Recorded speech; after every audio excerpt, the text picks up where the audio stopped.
안녕하세요. 책 데이트 시간입니다. 오늘 소개해 드릴 책은요. 세라 뉴컴의 당신이 잠든 불을 깨워라 라는 책입니다.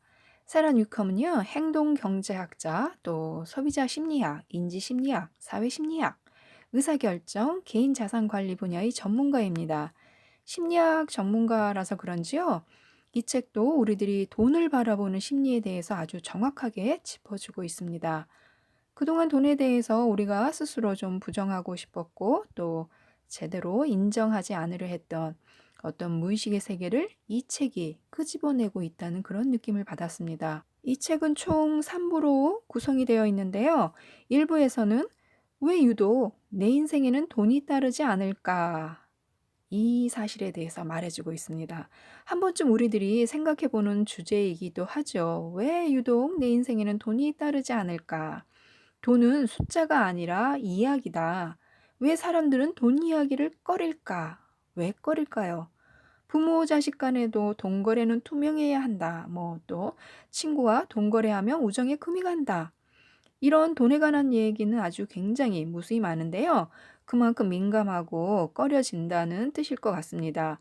특히 돈을 빌리려고 이렇게 할 때 서로가 서로에게 좀 불편하고 어려운 부분이 많기 때문에요. 돈에 대해서는 좀 민감하지 않나 싶거든요. 그래서 우리 삶에 스며들어 있는 돈의 메시지들이나 또 돈이 우리 삶을 지배하는 방식이나 정말로 어디선가 들어본 우리들의 돈 경험담 이런 이야기들을요. 정말 책을 읽다 보니까 공감하면서 읽을 수 있었습니다. 돈은 감정 덩어리라고 하는데요. 부모님이 생각보다 더 많이 이렇게 용돈을 주면 I love you, mom 소리가 절로 나오지요. 예. 그리고 또 보너스를 더 많이 받으면 날아갈 것 같잖아요. 기쁜 감정을 속일래야 속일 수가 없습니다. 2부에서는요. 오직 새로운 관점이 새로운 불을 만든다에 대해서 다루고 있습니다.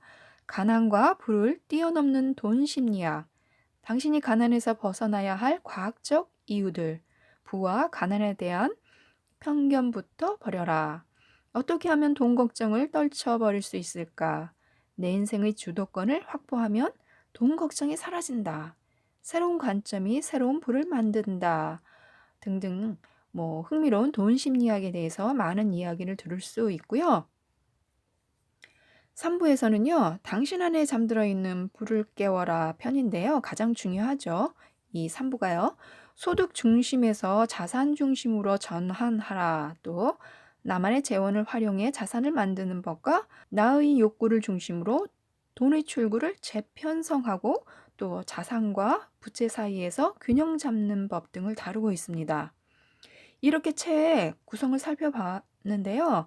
문화와 어떤 우리 사회 현상으로 봤을 때 우리 삶에서 돈이 차지하는 위치를 통해서 정확한 위치를 통해서요. 우리가 그동안 돈 때문에 또 돈으로 인해서 경험했던 그런 체험을 통해서 내가 돈에 대해 갖게 된 어떤 인식이나 뿌리, 시선을 알도록 이렇게 도와주고 있는 책이었습니다.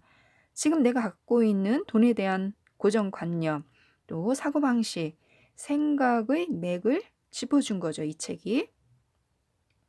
또 여러 사람의 사례를 통해서 물론 외국인이긴 하지만요. 자신과 어떤 비슷한 부분에서도 이렇게 공감할 수도 있고요. 몰랐던 부분을 이해할 수도 있고 또 내가 그동안 돈에 대해서 잘못 인식하고 왜곡하고 있었던 그런 부분들도 이렇게 읽다 보면 눈치채실 수 있을 것 같습니다. 이 책을 읽으시면 자신이 돈에 대해서 품었던 어떤 의식과 무의식을 좀 더 선명하게 밝혀낼 수 있고요. 그에 따라서 부를 좀 더 많이 창출하는데 많은 도움을 받을 수 있는 그런 책인 것 같습니다. 이 책에서 이제 돈에 관한 경험담들을 들려주고 있는데요. 돈 때문에 내 인생은 저주받았다라는 에릭의 이야기가 좀 마음에 남아서 이분의 이야기를 들려드리도록 하겠습니다. 돈 때문에 내 인생은 저주받았다. 이렇게 생각하는 에릭. 왜 그럴까요? 이 에릭은요, 어린 시절을 만족스럽고 아주 검소하게 보냈다고 해요. 필요한 만큼은 늘 있었지만 이제 대가족으로 살았기 때문에 무엇이 이제 남아도는 일은 없었대요. 그래서 마음껏 자기 자신의 밥벌이를 해서 경제적으로 잘 나가는 그런 날이 오기만을 이렇게 손꼽아 기대를 했는데요. 젊은 시절에는 전문직에 종사할 때 경제적으로 안전한 단계에 접어들어서 행복했다고 합니다. 부모님이 이제 고생스럽게 일하셨던 덕분에 이룬 그런 일이기도 한데요. 그런데 시간이 흐르면서 이 에릭이 이상한 현상이 되풀이되는 것을 알아챘다고 합니다. 돈을 모으면요. 돈을 모으자마자 기다렸다는 듯이 그 목돈을 써야 할 일이 생겼다는 거예요. 아마 여러분들도 그런 느낌을 받을 때가 있으셨을 것 같습니다. 그런 경험이 한두 번 정도는 왜 목돈이 들어왔는데 그 목돈이 들어오자마자 바로 빠져나가는 그런 경험. 2008년에는요. 회사에서 받은 스톡 옵션이 만기를 맞아서 집 한 채 계약금에 딱 들어맞는 그런 돈이 생겼다고 해요. 그래서 마음에 든 집에 이제 제안서를 넣으려고 했는데 바로 그 다음 날 인원 감축으로 해고되었다는 그런 통보를 받았다고 합니다. 또 한 번은 이제 생각지도 않게 세금 3,000달러를 환급받았대요. 그런데 이제 며칠 지나지 않아서 차가 또 고장이 난 거죠. 그래서 차 수리에 2,000달러가 넘게 돈을 써야 했다고 합니다. 그러다 보니까 이제 큰 돈이 들어오면 뭔가 크게 쓸 일이 생긴다. 이런 생각이 이제 머릿속에 박힌 거죠. 그래서 여윳돈이 오히려 생길까 봐 두려워졌다는 거예요. 큰돈이 생기면 또 무슨 큰일이 생겨서 이 돈이 나갈 텐데 어떤 또 큰일이 생길까 이렇게 걱정이 되었던 거죠. 그래서 이제 이것을 설명할 그런 길까지 스스로 찾아낸 거죠. 고민을 하면서 큰돈을 썼으니까. 자랄 때 우리 집에는 꼭 필요한 만큼만 있었습니다. 지금도 내게는 늘 꼭 필요한 만큼만 있는 것 같고요.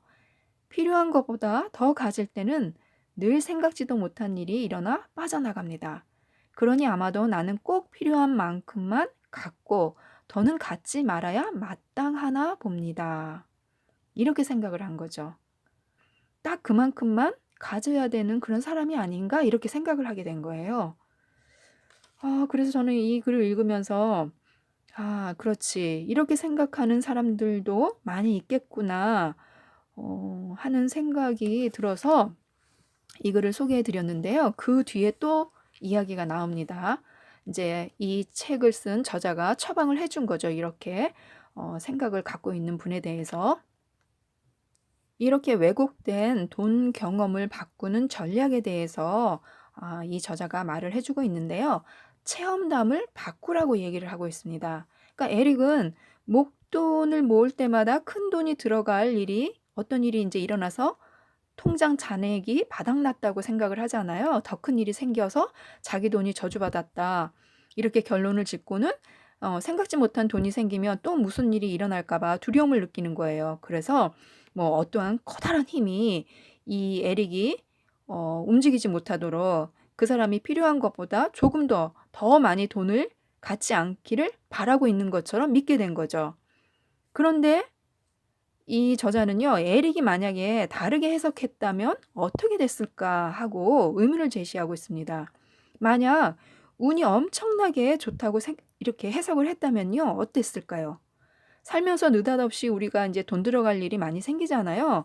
그렇게 큰 일이 생길 때마다 어쨌든 돈이 생겨서 그런 큰 일들을 해결을 해서 위기에서 빠져나갈 수가 있었다. 나는 너무 행복하다. 축복을 받았다라고 이렇게 해석을 했더라면 아마도 달라지지 않았을까 하는 생각을 한 거죠. 우리 삶에는 이렇게 느닷없이 돈 들어갈 일이 많으니까 더 많이 모아야지. 돈을 더 많이 모아야겠다. 이렇게 마음 먹었더라면 오히려 더 그게 축복으로 다가와서 돈을 더 많이 모을 수 있는 그런 기회가 될 수도 있었다는 거죠.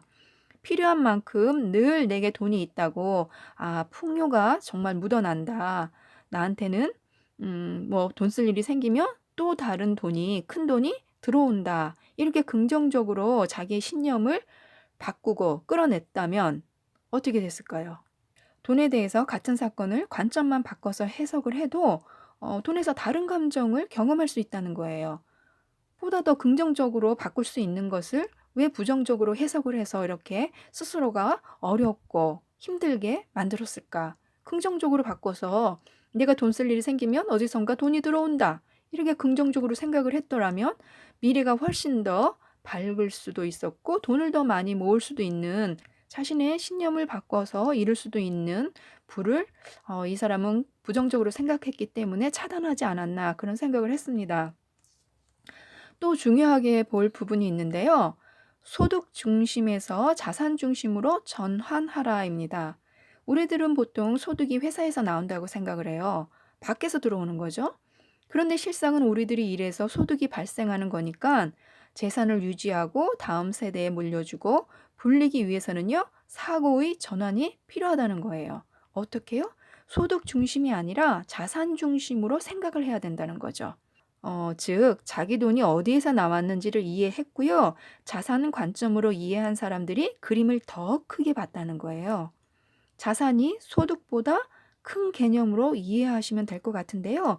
이 자산의 가치가 커지면 소득도 커진다는 거죠. 바로 내가 자산이라는 겁니다. 내 기술이 자산이고 내 지식이 자산이고 내 가치가 올라가면 갈수록 내 자산의 가치가 상승하니까 내 소득의 원천인 나로부터 나오는 소득도 올라가는 거죠. 이런 사고방식을 가지고 우리가 가진 자산을 보호하고 육성할 길을 찾고 또 기술을 연마하고 향상시키고 자신의 가치를 지키기 위해서 배우고 익히는데 노력을 해야 된다는 거죠. 열심히 배우고 인맥을 쌓고 실력을 키워서 자산을 늘려가면 소득도 그에 따라서 커진다는 거예요. 그러면 자신의 자산 가치를 크게 키워야 되는데요.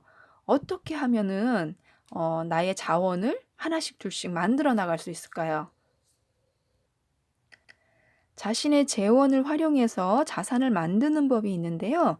내가 갖고 있는 모든 것을 재원으로 이해하시면 됩니다. 내가 가진 상상력, 유머 감각, 친구, 미소, 인터넷으로 연결되는 공공도서관, 또 지역 문화회관이나 박물관 등등 이 모든 것들을 이용해서 재원으로 쓸 수 있다는 거죠. 여기에다가 자신의 창의성과 융통성을 발휘해서 소득의 새로운 흐름을 가져올 어떤 일말의 가능성을 찾아내는 게 핵심입니다. 그러니까 무언가 가치 있는 것으로 살짝만 바꿔도 부가가치가 창출될 수 있다는 것만 우리가 이렇게 깨우쳐도요, 우리의 소득 흐름에 변화를 가져올 수 있다는 겁니다. 즉, 재원을 소득으로 연결할 수 있는 그런 아이디어가 많으면 많을수록 부자가 되는 지름길을 찾는 것이기 때문에요. 자신의 재원 목록과 재원 카드를 만들어서 활용해 보시는 게 좋을 것 같습니다. 이 책에서 얻은 아주 가장 중요한 팁이었는데요. 자신의 재원, 자신의 자산, 한 번쯤 깊게 생각을 해보시고 정말 이렇게 공책에 적어보시는 것도 좋을 것 같습니다. 자신이 재원을 어떻게 자산으로 바꾸고 있는지, 그래서 얼마나 많은 소득을 생성하고 있는지 한번 살펴보라고 하는데요. 회사를 다녀서 회사에서 나오는 월급으로만 생활을 하고 있는지, 그 외에 또 다른 수익을 창출할 수 있는 그런 걸 갖고 계신지, 재원을 어떻게 마련하고 계신지, 그런 걸 갖고 계신지 한번 찾아보시는 것도 좋을 것 같습니다. 이렇게 자신이 갖고 있는 어떤 재원 목록을 작성을 해서 하나씩 하나씩 살펴보고 늘리다 보면요. 그에 따라서 소득도 조금씩 조금씩 늘어나지 않을까 싶습니다. 이를 이용해서 조금 더 창의적인 생각을 덧붙여서 무언가를 하나씩, 둘씩 이끌어내다 보면은 그에 따라서 소득이 창출되지 않을까 하는 생각을 했습니다. 그래서 더 궁금하신 내용이 있으시면 한번 이 책을 꼭 읽어보셨으면 좋겠습니다. 이상 책테이트였습니다. 감사합니다.